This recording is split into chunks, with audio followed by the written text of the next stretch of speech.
Hey there, you're looking kind of cute. Don't forget to subscribe and check out all my other socials. Enjoy. Tucker shifted uncomfortably in the hard plastic chair. His palms were sweaty, leaving damp marks on the enlistment forms clutched tightly in his hands.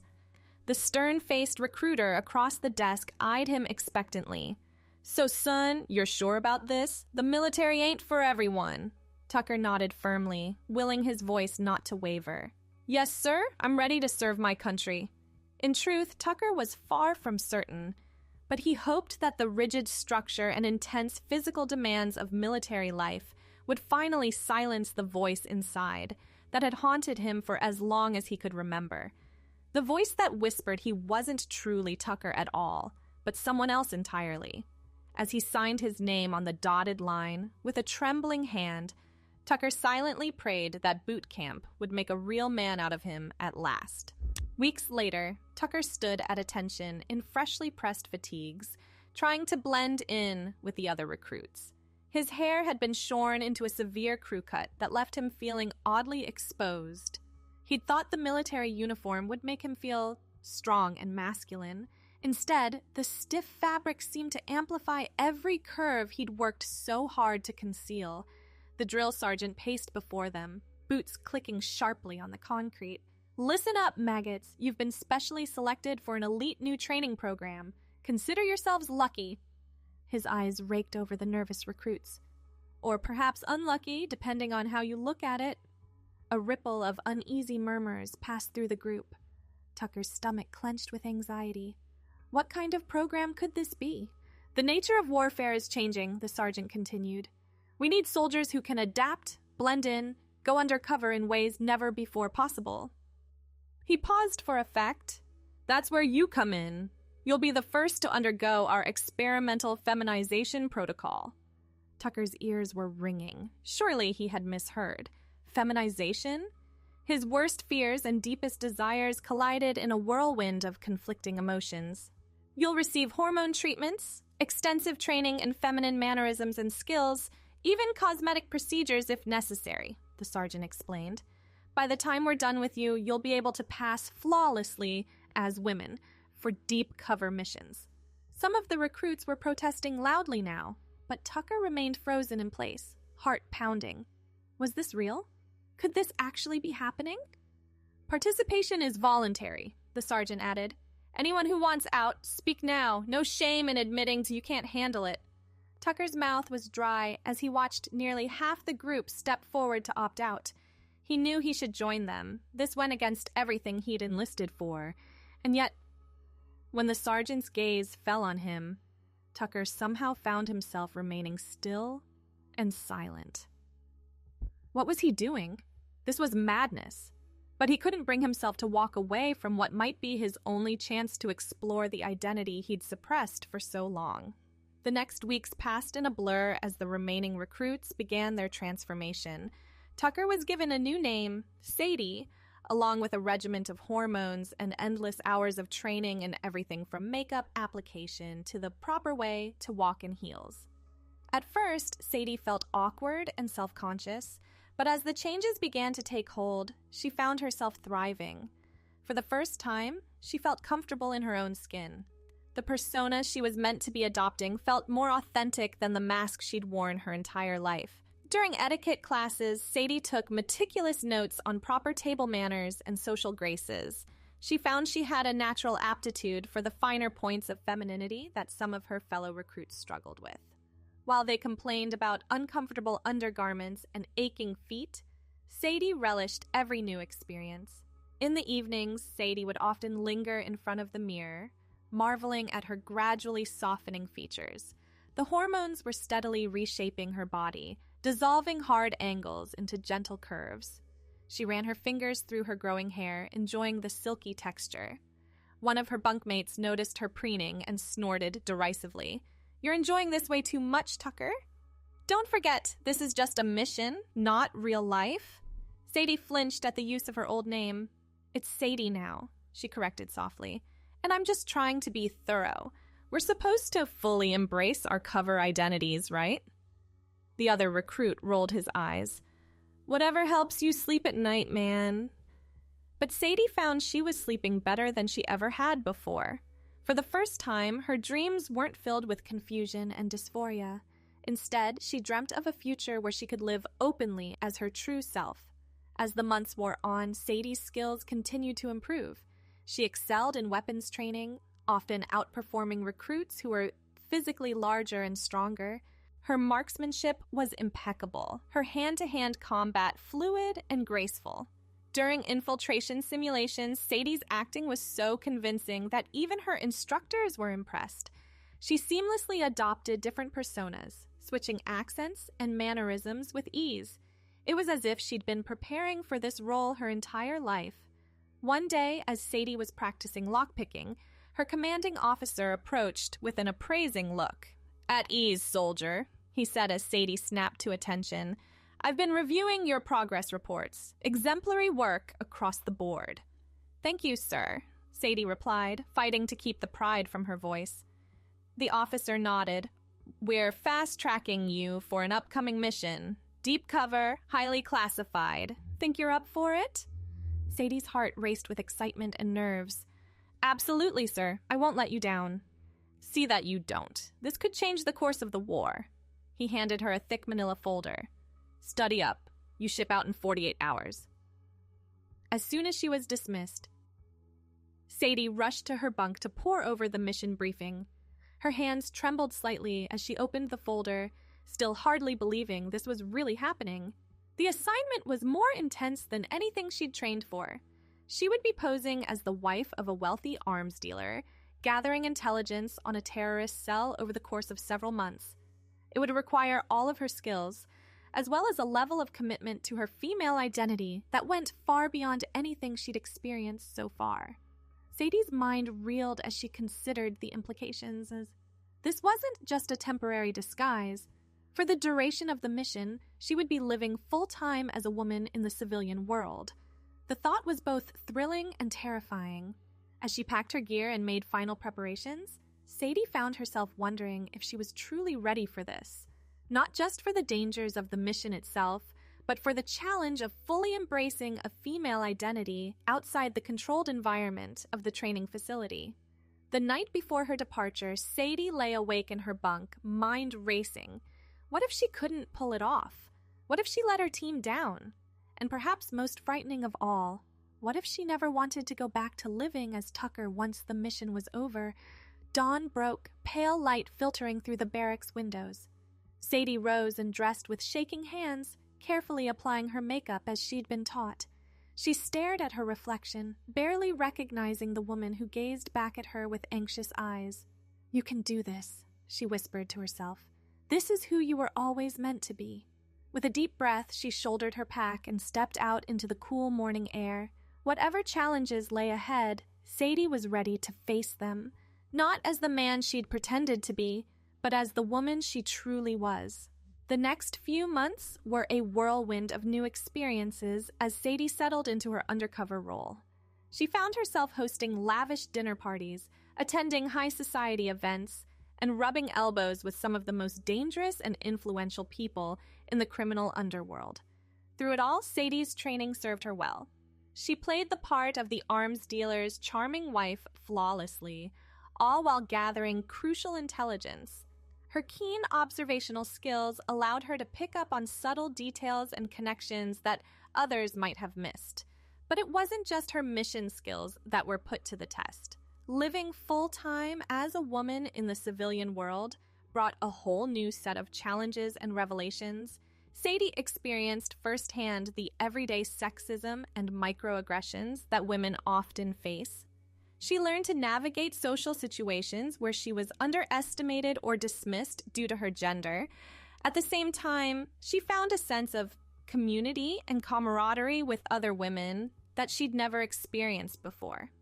Late-night conversations with her husband's business associates' wives gave her insights not just into their husbands' illegal activities, but into the complex social dynamics of the world she was infiltrating. As weeks turned to months, Sadie found herself falling deeper into her role, not just as an undercover agent, but as a woman. The persona she'd crafted began to feel less like a disguise and more like her authentic self. She no longer had to consciously think about how to move or speak in a feminine way. It had become natural. One evening, as Sadie was preparing for yet another glittering social event, she caught sight of herself in the full-length mirror. She was wearing a sleek black evening gown that hugged her curves, her hair and makeup impeccable. For a moment, she hardly recognized herself. Not because she looked so different from Tucker, but because she finally looked on the outside the way she'd always felt on the inside. A wave of emotion washed over her. This was who she was meant to be. The thought of going back to living as Tucker after the mission felt not just unappealing, but almost impossible. How could she pretend to be someone she wasn't, now that she'd experienced what it felt like to truly be herself? But there was no time to dwell on such thoughts. She had a job to do, lives depending on her success. Sadie pushed her personal feelings aside and focused on the task at hand. As she descended the grand staircase of the mansion, she called home for now. Sadie felt all eyes turn to her. She smiled confidently, every inch the sophisticated socialite she was pretending to be. No one would ever guess that beneath the designer dress and flawless makeup was one of the military's most skilled and dedicated operatives. The party was in full swing, the air thick with cigar smoke and the clinking of champagne glasses.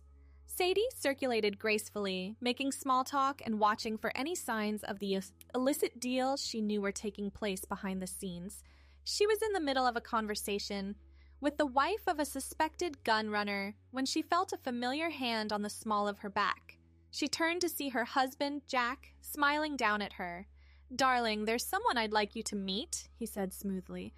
"A potential new business partner." Sadie's instincts went on high alert. This could be the break they'd been waiting for. She allowed Jack to guide her across the room to where a distinguished-looking older man stood nursing a glass of scotch. "Ivan, I'd like you to meet my lovely wife," Jack said.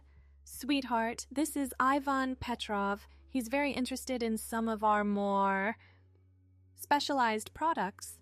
Sadie extended her hand, which Ivan kissed gallantly. "Charmed," she said with a warm smile. But inwardly, her mind was racing.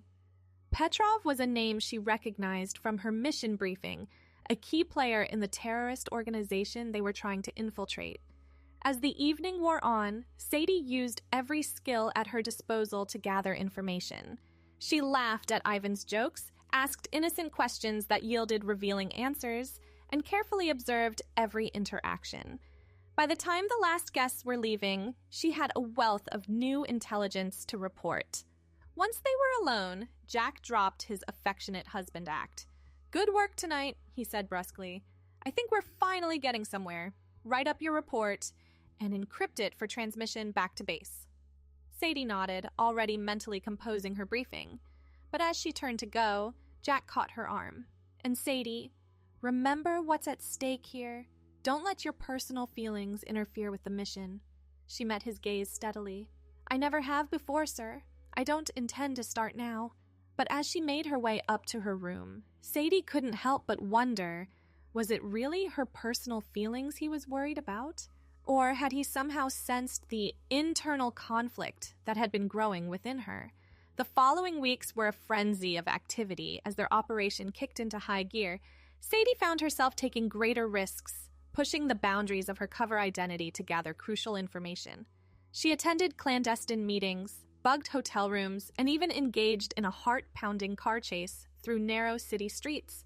Through it all, she remained hyper-aware of the dichotomy between her inner truth and the facade she presented to the world. To her targets, she was the beautiful, slightly naive wife of a ruthless arms dealer. To her handlers, she was a highly trained operative carrying out a vital mission. But who was she to herself? The question weighed heavily on Sadie's mind as the mission neared its culmination. They were close to gathering enough evidence to bring down the entire terrorist network. But with each passing day, the thought of returning to her old life as Tucker felt more and more impossible.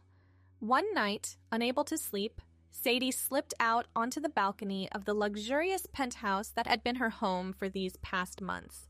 The city sprawled out before her, a glittering tapestry of lights. She leaned against the railing, the cool night air caressing her skin. For so long, she had buried her true self, afraid of what it might mean to acknowledge the woman inside. The military had been meant to be her escape, a way to conform to societal expectations and suppress her deepest desires.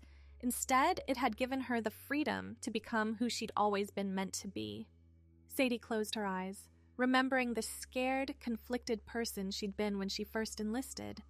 Tucker had been a mask, a protective shell she'd constructed to hide her true nature from the world and from herself. But Sadie was real. Sadie was who she was always meant to be. The realization brought both relief and fear. What would happen when the mission was over? Would she be expected to simply go back to living as Tucker? To stuff herself back into that ill-fitting persona? The thought was almost unbearable. A soft sound behind her made Sadie turn. Jack stood in the doorway, his expression unreadable in the dim light. For a moment, they simply looked at each other, the weight of unspoken words hanging between them. Finally, Jack spoke. "You're not planning to go back, are you?" Sadie's breath caught in her throat.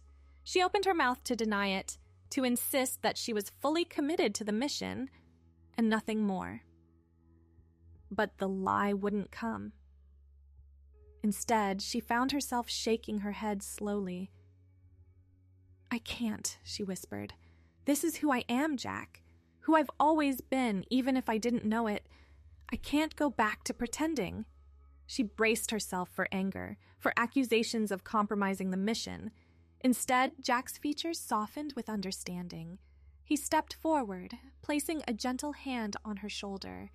"I know," he said quietly. "I've seen it these past months. This isn't just a cover for you, is it? It's who you really are."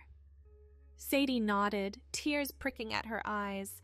"I'm sorry," she began, but Jack cut her off. "Don't apologize. You've been an exemplary agent, Sadie. Your dedication to this mission has been unwavering, regardless of your personal journey." He paused, considering his next words carefully. "When we get back, I'll do everything in my power to ensure you can continue your service as your true self, if that's what you want." A wave of emotion washed over Sadie. Gratitude, relief, and a sudden, fierce determination. She straightened her shoulders, squaring them with resolve. "Thank you," she said, her voice steady despite the tears threatening to spill over. "I want to continue serving, and I want to do it as myself, as Sadie." Jack nodded, a hint of a smile playing at the corners of his mouth. "Then that's what we'll make happen. But for now, we have a job to finish. Are you ready?" Sadie took a deep breath, feeling as though a great weight had been lifted from her shoulders. For the first time since this mission began, perhaps for the first time in her life, she felt truly, completely ready. "Yes," she said firmly. "Let's end this." The final phase of the operation was a whirlwind of tension and carefully orchestrated moves. Sadie drew on every ounce of her training and newfound confidence as she played her part in the complex sting operation. Her intimate knowledge of the criminal network, gained through months of careful observation and intelligence gathering, proved invaluable. When the dust settled, the terrorist cell had been dismantled, its leaders arrested, and a massive cache of illegal weapons seized. Sadie stood amidst the controlled chaos of the raid's aftermath, adrenaline still coursing through her veins. She caught Jack's eye across the room, and he gave her a subtle nod of approval and respect. As the team began the process of debriefing and tying up loose ends, Sadie felt a profound sense of accomplishment, not just for the success of the mission, but for the personal journey she had undergone. She had faced her fears, embraced her true identity, and proven herself as a valuable asset to her country. In the days that followed, as they prepared to return to base, Sadie had several long conversations with her superiors about her future in the military. There were challenges to be faced, bureaucratic hurdles to overcome, but with Jack's support and her own unwavering determination, she was ready to meet them head-on. Sadie's journey as a female agent hadn't come without its challenges, but she'd faced them head-on, determined to prove herself in a world that often underestimated her. And now that the mission was over, she could finally allow herself to explore her true desires, the ones that had been suppressed for so long. Thanks for watching. The rest won't be viewable on YouTube, so check out Patreon if you want more. I hope you have a wonderful day, my cutie.